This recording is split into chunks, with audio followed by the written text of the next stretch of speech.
Hello friends. हमारी आज की जो क्लास है उसमें हमारा टॉपिक रहेगा मौलिक अधिकार, फंडामेंटल राइट्स। इससे एग्जाम में बहुत इंपॉर्टेंट क्वेश्चन बन जाते हैं। तो चलिए शुरू करते बिना टाइम वेस्ट किए आज की क्लास। भारतीय संविधान के किस अनुच्छेद के अंदर नागरिकों को मौलिक अधिकार प्रदान किए गए हैं? मौलिक अधिकार किस अनुच्छेद में प्रदान किए गए हैं? अनुच्छेद 112 से 115, अनुच्छेद 12 से 35, अनुच्छेद 222 से 235 या फिर इनमें से कोई नहीं? तो इसका सही आंसर होगा अनुच्छेद 12 से 35। जो हमारे मौलिक अधिकार है वो अनुच्छेद 12 से 35 के अंतर्गत आते हैं। साथ के साथ ये कौन से पार्ट में आते हैं, फिर कौन से भाग में आते हैं, ये भी याद रखना बहुत जरूरी है। संविधान का कौन सा भाग है जो मौलिक अधिकारों से संबंधित है? वो है हमारा भाग 3।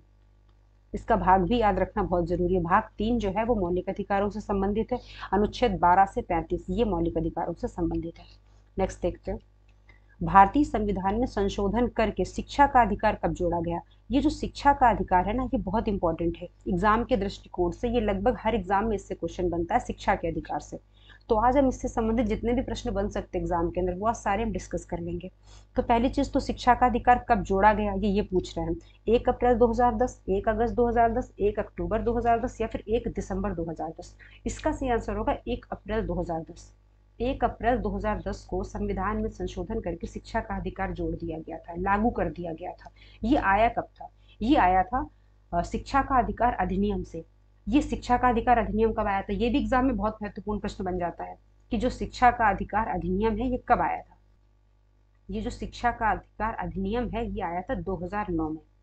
शिक्षा का अधिकार अधिनियम आया था 2009 में। ये भी एक बहुत महत्वपूर्ण प्रश्न बन जाता है कि शिक्षा का अधिकार अधिनियम कब आया था? ये आया था 2009 में। अब चूंकि संविधान में जोड़ा गया है तो ये संविधान में कहाँ पे जोड़ा गया होगा ये भी हमें देखना पड़ेगा। ये जोड़ा गया है भाग 3 के अंदर, क्योंकि हमें पता है जो भाग 3 है वो मूल अधिकार से संबंधित है। तो ये भाग 3 के अंदर जोड़ा गया। इसके अंदर जो इसका आर्टिकल है वो बहुत इंपॉर्टेंट है। वो है हमारा अनुच्छेद 21A। अनुच्छेद 21A। अनुच्छेद 21 से हमें बिल्कुल याद रखना है क्योंकि शिक्षा के अधिकार से संबंधित है। अनुच्छेद 21A भाग 3 के अंदर अनुच्छेद 21A में शिक्षा का अधिकार रखा गया है। ठीक है। अब शिक्षा का अधिकार अधिनियम कब आया था? 2009 में आया था। ये भी हमें याद रखना है। एक चीज और इसमें याद रखने वाली है, जब भी शिक्षा के अधिकार की बात होती है तो एक इसमें संविधान संशोधन है वो बहुत महत्वपूर्ण है। वो हम यहाँ पे देखेंगे। वो है हमारा 86वां संविधान संशोधन। जो हमारा 86वां संविधान संशोधन था, ये 86वां संविधान संशोधन जो था ये आया था 2002 में। ये शिक्षा से संबंधित है। शिक्षा से संबंधित जो महत्वपूर्ण संविधान संशोधन है वो है 86 कॉन्स्टिट्यूशन अमेंडमेंट एक्ट या फिर 86वां संविधान संशोधन। ये 2002 में आया था। तो ये 86वां संविधान संशोधन याद रखना बहुत जरूरी है। अनुच्छेद 21(1) याद रखना बहुत जरूरी है। शिक्षा का अधिकार अधिनियम 2009 भी याद रखना बहुत जरूरी है। और ये लागू कब से हुआ? तो ये हुआ था 1 अप्रैल 2010 से। ये डेट भी याद रखना बहुत जरूरी है। नेक्स्ट देख लेते हैं। संविधान में किस संशोधन के पश्चात संपत्ति का अधिकार मूल अधिकार नहीं रहा? जो संपत्ति का अधिकार है वो मूल अधिकार नहीं रहा। तो किस संशोधन के पश्चात संपत्ति का अधिकार मूल अधिकार नहीं रहा, इसमें ये पूछ रहे हैं। 42वां, 44वां, 22वां या फिर 24वां? तो जो संपत्ति का अधिकार है वो 44वें संविधान संशोधन के बाद संपत्ति का अधिकार मूल अधिकार नहीं रहा। ये जो 44वां संविधान संशोधन है इसके बाद संपत्ति का अधिकार मूल अधिकार नहीं रहा। उससे पहले ये संपत्ति का अधिकार मूल अधिकार था। और ये किस अनुच्छेद में था? पहले आता थे आर्टिकल 31 में। जो अनुच्छेद 31 था उसमें संपत्ति का अधिकार था, लेकिन अभी आज के टाइम पे यहाँ पे नहीं है क्योंकि मूल अधिकार से हटा दिया गया है। कब? 44वें संविधान संशोधन के द्वारा। ये हुआ कब था? ये हुआ था 1978 में। 1978 में मोरारजी देसाई की गवर्नमेंट में हुआ था। मोरारजी देसाई की गवर्नमेंट में 1978 में 44वां संविधान संशोधन हुआ था। उससे पहले जो संपत्ति का अधिकार है वो एक मूल अधिकार होता था, आर्टिकल 31 में था। लेकिन इस संशोधन के द्वारा संपत्ति के अधिकारों को मूल अधिकार की कैटेगरी से हटा दिया गया। और आज के टाइम पे ये संपत्ति का अधिकार क्या है? तो अगर आज के टाइम पे क्या है, करंट सिनेरियो में देखें तो आज ये एक विधिक अधिकार है। ये मूल अधिकार नहीं है, ये एक विधिक अधिकार है। इसको इंग्लिश में कहते हैं लीगल राइट। आज के टाइम पे ये एक लीगल राइट है। ये फंडामेंटल राइट नहीं है। अब फंडामेंटल राइट नहीं है। पहले ये फंडामेंटल राइट था आर्टिकल 31 में, लेकिन अब ऐसा नहीं है। आज के टाइम पे ये लीगल राइट है। पहले ये आर्टिकल 31 में होता था, अब ये यहाँ नहीं है। तो अभी इस समय ये कहाँ पे है? तो ये है हमारा आर्टिकल 300A के अंदर। आज के टाइम पे ये है अनुच्छेद 300A में। ये आज के सिनेरियो में, क्योंकि आज के टाइम पे ये लीगल राइट बन गया है। नेक्स्ट देखते हैं। संविधान के अंदर मूल अधिकारों का संरक्षक कौन है? जो हमारे मूल अधिकार है इनका संरक्षक कौन है? अगर किसी व्यक्ति से उसके मूल अधिकारों को कोई छीनता है तो उसको संरक्षण कौन प्रदान करेगा? न्यायपालिका, कार्यपालिका, राष्ट्रपति या फिर संसद? तो इसका सही आंसर है हमारी न्यायपालिका। न्यायपालिका को मूल अधिकारों का संरक्षक कहा जाता है। न्यायपालिका में सुप्रीम कोर्ट भी संरक्षण प्रदान करती है और हाई कोर्ट भी प्रदान करती है। ये क्या करती है, जैसे किसी भी नागरिक के मूल अधिकारों का हनन हो रहा है तो ये उसके खिलाफ रिट जारी करते हैं, सुप्रीम कोर्ट भी और हाई कोर्ट भी। तो इनकी रिट जारी करने की जो पावर है वो जिन आर्टिकल में है वो आर्टिकल बहुत महत्वपूर्ण है।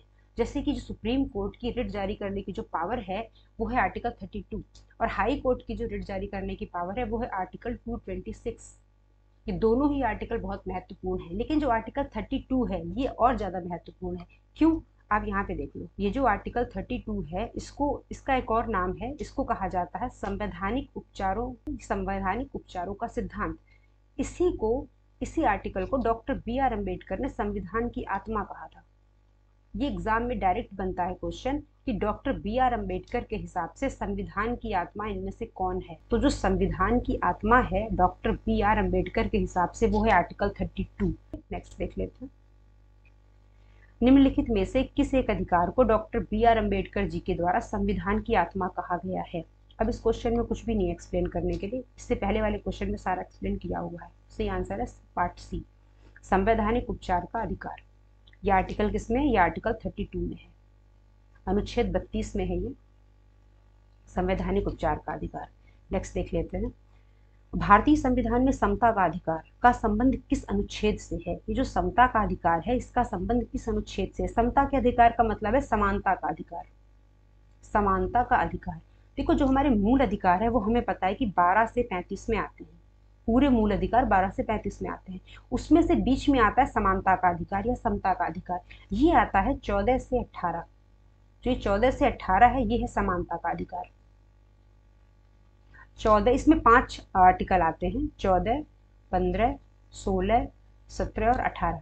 इसमें ये 5 आर्टिकल आते हैं। अब हमको क्या देखना है इसमें कि इन 5 में से जो 2-3 है वो बहुत महत्वपूर्ण है। ये 5 में से जो 2-3 है वो बहुत महत्वपूर्ण है, वो हम यहाँ पे देख लेंगे। जैसे कि आर्टिकल अनुच्छेद 17, ये जो अनुच्छेद 17 है ये बहुत महत्वपूर्ण है। क्यों? क्योंकि अस्पृश्यता के खिलाफ है, ये छुआछूत या अस्पृश्यता को खत्म करने की बात करता है। अनुच्छेद 17 ये बहुत महत्वपूर्ण है, इससे क्वेश्चन बहुत एग्जाम में आता है। अनुच्छेद 18 यह है उपाधियों का अंत। हम जब भी 17 पढ़ेंगे तो 18 साथ में ही पढ़ेंगे। अनुच्छेद 17 और 18 हम हमेशा साथ में पढ़ेंगे ताकि भी याद हो जाए। जैसे 17 है तो अस्पृश्यता का अंत है, 18 है तो उपाधियों का अंत, ये दोनों ही किसी न किसी का अंत करते हैं, 17 भी और 18 भी। 17 करता है अस्पृश्यता का अंत, 18 करता है उपाधियों का अंत। तो ये दोनों तो याद हो गए, 5 में से 2 याद हो गए। अब एक और देख लेते हैं, वो है 14। ये बहुत इंपॉर्टेंट है। अनुच्छेद 14 जो है ये बहुत महत्वपूर्ण है। इसमें क्या चीज है? इसमें ये विधि के समक्ष समता की बात कही गई है। विधि के समक्ष समता, विधि के समक्ष समता की बात कही गई है अनुच्छेद 14 में। ये हमारा अनुच्छेद 14 हो गया, विधि के समक्ष समता। अनुच्छेद 17 अस्पृश्यता है, अनुच्छेद 18 उपाधियों का अंत है। ठीक है, अब हम क्या करते हैं, इन 5 में से ये 3 हमने देख लिए, बाकी अभी सारे नहीं देखेंगे, और सारे एक साथ देखेंगे तो फिर हम भूल जाएंगे। तो फिलहाल ये 3 हम देखते हैं, जिससे आगे जैसे जैसे ये आते जाएंगे वैसे वैसे मैं आपको एक्सप्लेन करती जाऊंगी।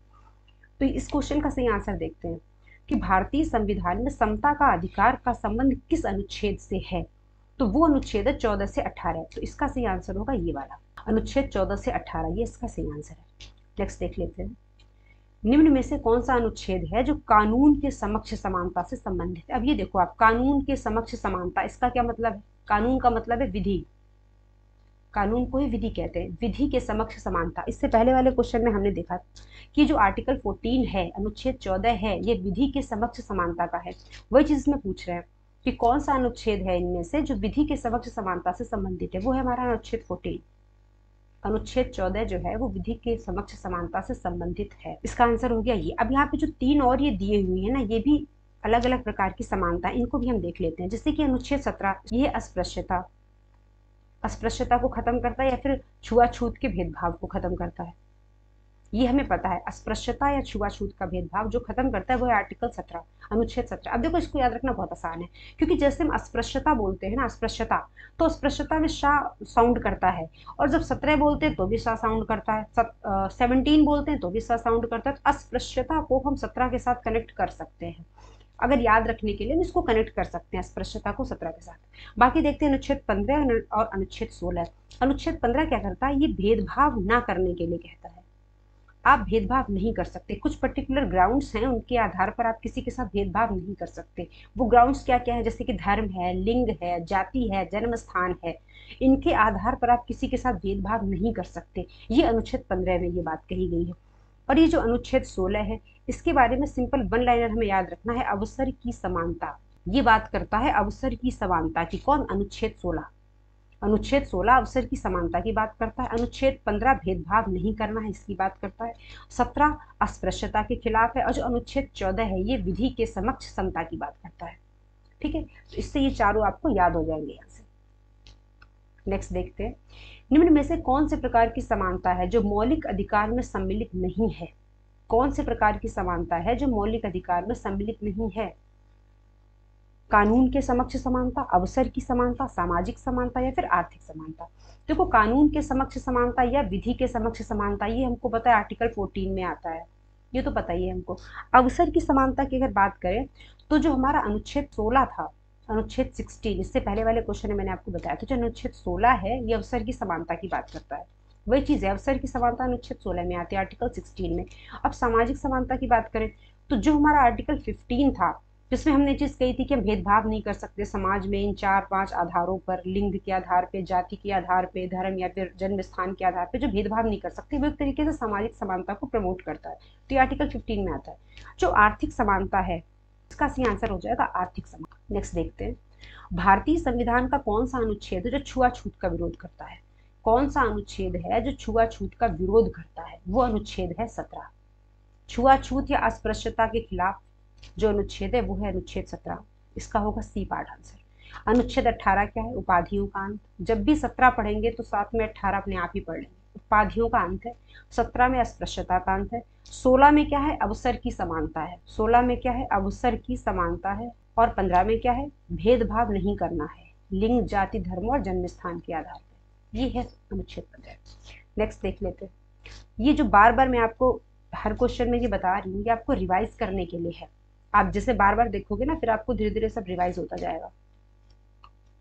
नेक्स्ट देखते हैं, भारतीय संविधान में स्वतंत्रता का अधिकार किस अनुच्छेद में प्रदान किया गया है? अभी तक हम समता के अधिकार की बात कर रहे थे, अब हम बात कर रहे हैं स्वतंत्रता के अधिकार की।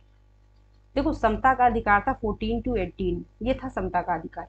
लेकिन इसके बाद के जो 4 आर्टिकल हैं, 19, 20, 21 और 22, ये चारों ही आर्टिकल स्वतंत्रता का अधिकार देते हैं। पहले 14 से 18 ये 5 थे, ये समता का अधिकार देते थे। लेकिन ये जो 4 हैं, 19, 20, 21, 22, ये स्वतंत्रता का अधिकार देते हैं। इसका सही आंसर होगा 19 से 22। अब आगे जैसे जैसे ये आते जाएंगे हम इनको एक्सप्लेन करते जाएंगे। नेक्स्ट देखते हैं, कौन सा अनुच्छेद है जो प्रेस की स्वतंत्रता से संबंधित है? प्रेस की स्वतंत्रता से संबंधित कौन सा अनुच्छेद है? वो है हमारा अनुच्छेद 19। अनुच्छेद 19 जो है ये प्रेस की स्वतंत्रता से संबंधित है। अगर इसको ज्यादा स्पेसिफाई करेंगे तो अनुच्छेद 19(1)(a) है। 19(1)(a) ये है प्रेस की स्वतंत्रता से संबंधित। इसको कहते हैं भाषण एवं अभिव्यक्ति की स्वतंत्रता। ये जो प्रेस की स्वतंत्रता है, ये भाषण एवं अभिव्यक्ति की स्वतंत्रता के ही अंतर्गत आती है। ठीक है, अभी देखो अनुच्छेद 17, 18 ये हमें देखे देखे से लग रहा है, इनको फिर से रिवाइज कर लेते हैं। 17 में क्या है? अस्पृश्यता का अंत है। 18 में क्या है? उपाधियों का अंत है। इस तरह से हम इसको फिर से रिवाइज कर लेंगे। 17 में अस्पृश्यता का अंत है, 18 में उपाधियों का अंत है। इसको ऐसे बार बार रिवाइज करते रहेंगे। नेक्स्ट देखते हैं, भारत के संविधान के किस अनुच्छेद के अंदर निजता का अधिकार निहित है? जो निजता का अधिकार है ये आजकल बहुत एग्जाम में पूछा जा रहा है, क्योंकि वो आधार कार्ड वाला जो मामला है ना, वो निजता के अधिकार से ही संबंधित है। तो निजता का अधिकार किस अनुच्छेद में ये पूछ रहे हैं, तो इसका सीधा सा आंसर है अनुच्छेद 21 जो है उसमें निजता का अधिकार है। अनुच्छेद 21 क्या है? इसको कहते हैं प्राण एवं दैहिक स्वतंत्रता का अधिकार। अनुच्छेद 21 को कहते हैं प्राण एवं दैहिक स्वतंत्रता का अधिकार। इसी के अंदर आता है निजता का अधिकार। इससे रिलेटेड जो केस है उसका नाम भी कई बार पूछ देते हैं, वो है पुट्टा स्वामी वर्सेस भारत संघ केस। ये जो पुट्टा स्वामी बनाम भारत संघ केस है, इसके द्वारा निजता का अधिकार संविधान में रखा गया था अनुच्छेद 21 में। ये जो पुट्टा स्वामी बनाम भारत संघ केस है, इसका संबंध है निजता के अधिकार से। तो निजता के अधिकार पे क्वेश्चन आता है तो ये हमें पुट्टा स्वामी बनाम भारत संघ केस हमें याद रखना पड़ेगा। इस केस का संबंध जो है वो निजता के अधिकार से है और इसको रखा कहाँ गया है, अनुच्छेद 21 में रखा गया निजता के अधिकार को। अनुच्छेद 21 को वैसे कहते क्या है, उसको कहते हैं प्राण एवं दैहिक स्वतंत्रता का अधिकार। ठीक है, नेक्स्ट देखते हैं। मौलिक अधिकारों का निलंबन किस परिस्थिति में संभव है? मौलिक अधिकारों का निलंबन किस परिस्थिति में संभव है? प्रधानमंत्री के निर्देशों से, राष्ट्रपति की इच्छा से, आपातकाल में, या फिर कभी भी निलंबित नहीं किए जा सकते। तो ऐसा नहीं है कि कभी भी निलंबित नहीं किए जा सकते, ये तो बिल्कुल गलत है। लेकिन प्रधानमंत्री के निर्देशों से, राष्ट्रपति की इच्छा से ये नहीं निलंबित होते हैं। ये एक ही स्थिति में इनका निलंबन संभव है, जबकि देश में आपातकाल की स्थिति हो। अगर देश में आपातकाल की स्थिति है तो फिर मौलिक अधिकारों को निलंबित किया जा सकता है। तो इसका सही आंसर होगा सी पार्ट। आपातकाल की स्थिति में मौलिक अधिकारों का निलंबन संभव है। लेकिन इसमें भी एक बात याद रखने वाली है कि दो हमारे पास ऐसे मौलिक अधिकार हैं जिनका आपातकाल की स्थिति में भी निलंबन संभव नहीं है। वो है, एक है आर्टिकल 20 और एक है आर्टिकल 21। जो अनुच्छेद 20 है और अनुच्छेद 21 है, ये आपातकाल में भी निलंबित नहीं। ये जो दो अनुच्छेद है 20 और 21, इनका आपातकाल की परिस्थितियों में भी निलंबन संभव नहीं है। ये दोनों कभी भी निलंबित नहीं होते, इवन आपातकाल में भी निलंबित नहीं होते। ठीक है, नेक्स्ट देखते हैं। भारतीय संविधान का कौन सा मूल अधिकार है जो विदेशी नागरिकों को प्राप्त नहीं है? कौन सा मूल अधिकार है जो विदेशी नागरिकों को प्राप्त नहीं है, केवल भारतीय नागरिकों को प्राप्त है? वो विधि के समक्ष समता, अभिव्यक्ति की स्वतंत्रता, प्राण एवं दैहिक स्वतंत्रता, या फिर शोषण के विरुद्ध अधिकार। तो देखो, जो शोषण के विरुद्ध अधिकार ये तो सभी को प्राप्त है। ऐसा नहीं कि विदेशी नागरिकों का हम शोषण कर लेंगे। प्राण एवं दैहिक स्वतंत्रता का अधिकार ये भी सबको प्राप्त है। विधि के समक्ष समता ये भी सबको प्राप्त है। इसमें से जो अभिव्यक्ति की स्वतंत्रता का अधिकार है ये केवल भारतीय नागरिकों को दिया गया है, ये विदेशी नागरिकों को प्राप्त नहीं है। इसका सही आंसर होगा बी पार्ट। नेक्स्ट देखते हैं। भारत के संविधान का कौन सा अनुच्छेद अपनी पसंद के व्यक्ति से विवाह करने के अधिकार को संरक्षण प्रदान करता है? देखो, ये एग्जाम का आया हुआ क्वेश्चन है, इसको आपको सीरियसली देखना है। अपनी पसंद के व्यक्ति से विवाह करने का अधिकार प्रदान करता है, वो कौन सा अनुच्छेद है? वो है अनुच्छेद 21। अनुच्छेद 21 हमको पता है, इसको कहते हैं प्राण एवं दैहिक स्वतंत्रता का अधिकार। ये तो हमको पता है, प्राण एवं, ये है अनुच्छेद 21, प्राण एवं दैहिक स्वतंत्रता का अधिकार। अब ये चीज हुई कब? ये बात है 2018 की। 2018 में एक केस आया था, शक्ति वाहिनी बनाम भारत संघ। ये जो केस था शक्ति वाहिनी बनाम भारत संघ, इस केस में सुप्रीम कोर्ट ने जीवन साथी चुनने के अधिकार को मूल अधिकार मानते हुए उसको आर्टिकल 21 के अंदर रख दिया था। अपनी पसंद के व्यक्ति से विवाह करने का अधिकार अनुच्छेद 21 के अंदर आता है, और ये आया कब से था? 2018 में शक्ति वाहिनी बनाम भारत संघ केस से। नेक्स्ट देखते हैं। निम्नलिखित भारतीय संविधान का कौन सा अनुच्छेद है जो बच्चों के शोषण के विरुद्ध मौलिक अधिकार से संबंधित है? अब देखो, ये तो मोस्ट इंपॉर्टेंट क्वेश्चन है, आपको इसको बिल्कुल याद रख लेना अच्छे से। बच्चों के शोषण के विरुद्ध मौलिक अधिकार से संबंधित है, वो कौन सा अनुच्छेद है? वो अनुच्छेद है 24। अनुच्छेद 24 जो है, सिंपल वन लाइनर है, इसको आपको ऐसे याद रख लेना है। अनुच्छेद 24 जो है वो बच्चों के शोषण के विरुद्ध मौलिक अधिकारों से संबंधित है। ठीक है, इसका सही आंसर होगा अनुच्छेद 24। ये एग्जाम का कई बार आया हुआ क्वेश्चन है। नेक्स्ट देखते हैं। किस अनुच्छेद के अंतर्गत सिखों द्वारा कृपाण धारण करना धार्मिक स्वतंत्रता का अंग माना? जो सिख कृपाण धारण करते हैं वो उनकी धार्मिक स्वतंत्रता का एक अंग माना गया है। कौन सा अनुच्छेद उनको इस चीज की इजाजत देता है कि वो कृपाण धारण कर सकते हैं अपनी धार्मिक स्वतंत्रता के आधार पर? वो अनुच्छेद कौन सा है? वो अनुच्छेद है अनुच्छेद 25। अनुच्छेद 25 जो है वो धार्मिक स्वतंत्रता से संबंधित है। इसी के हिसाब से, इसी से ये चीज आती है कि जो सिख हैं वो कृपाण धारण करने का अधिकार रखते हैं। अब देखो, बाकी के जो 3 अनुच्छेद है ये भी इंपॉर्टेंट है। 17-18 हमको पता है, 17 अस्पृश्यता है, 18 उपाधियों का अंत है। 24 क्या है? 24 है बच्चों के विरुद्ध शोषण, ये बच्चों से संबंधित है, बच्चों के विरुद्ध शोषण नहीं कर सकते आप, उससे संबंधित है। अनुच्छेद 25 जो है ये धार्मिक स्वतंत्रता से संबंधित है। नेक्स्ट देखते हैं। भारतीय संविधान के कौन से अनुच्छेद में दोहरे दंड और स्वयं के विरुद्ध गवाह बनने के लिए बाध्य नहीं किया जाना शामिल है? मतलब दोहरे दंड का मतलब है एक अपराध के लिए 2 या 2 से अधिक बार दंडित किया जाना, उसको कहते हैं दोहरा दंड। वो नहीं दे सकते, स्वयं के विरुद्ध गवाह बनाने के लिए बाध्य नहीं किया जा सकता। ये चीज किस अनुच्छेद में है? ये है अनुच्छेद 20 में। हमको पता है कि अनुच्छेद 20 और अनुच्छेद 21 वो हैं जो आपातकाल में भी निलंबित नहीं होते, उन्हीं में से एक अनुच्छेद 20। ठीक है, ये इसका सही आंसर है। बंदी बनाए गए व्यक्ति के मौलिक अधिकारों की रक्षा किस अनुच्छेद में निहित है? जैसे किसी बंदी व्यक्ति को अरेस्ट कर लिया, गिरफ्तार कर लिया, तो अभी उसके कुछ मौलिक अधिकार हैं ना, वो किस अनुच्छेद में है? बंदी बनाए गए व्यक्ति के मौलिक अधिकार किस अनुच्छेद में? ऐसा नहीं कि किसी व्यक्ति को बंदी बना लिया तो उसके मौलिक अधिकार समाप्त हो गए, अभी भी उसके पास मौलिक अधिकार है, वो उनका प्रयोग कर सकता है। तो बंदी बनाए गए व्यक्ति के जो मौलिक अधिकार है वो किस अनुच्छेद में है? वो है अनुच्छेद 22 में। अनुच्छेद 22 बंदी बनाए गए व्यक्ति के मौलिक अधिकारों से संबंधित है। अनुच्छेद 21 क्या है? प्राण एवं दैहिक स्वतंत्रता का अधिकार। अनुच्छेद 24 क्या है? बच्चों के शोषण के विरुद्ध अधिकार है। चलिए ठीक है, आज की क्लास यहीं तक रखते हैं। Thank you class. Thank you class.